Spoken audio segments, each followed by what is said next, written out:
নমস্কার, সরস্বতী রান্নাঘরে তোমাদের সবাইকে স্বাগত জানিয়ে শুরু করছি আমার আজকের রেসিপি ফুলকপি পরোটা। এখন তো শীতকাল, বাজার প্রচুর ফুলকপি পাওয়া যায়, তাই ভাবছি একটু ফুলকপি পরোটা করি। তাই ফুলকপিটা প্রথমে কেটে আমি সিদ্ধ করে নিচ্ছি, সঙ্গে একটা আলু দিয়ে দিয়েছি, আলুটাও সঙ্গে সিদ্ধ করে নিচ্ছি। ফুলকপিটা আমি সুন্দর করে মেখে নিয়েছি, আর এইদিকে আমি টমেটো কেটে নিয়েছি, কাঁচা লঙ্কা কুচিয়ে নিয়েছি, রসুন কুচিয়ে নিয়েছি, ধনেপাতা কুচিয়ে নিয়েছি।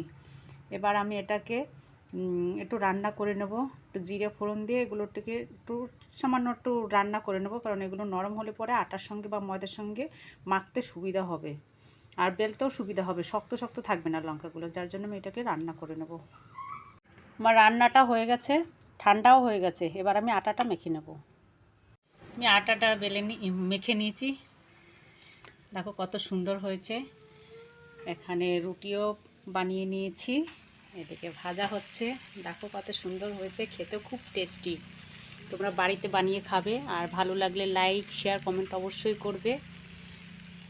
গরম গরম পরোটা। ফিরে আসবো অন্য ভিডিও নিয়ে, ততক্ষণে বাই।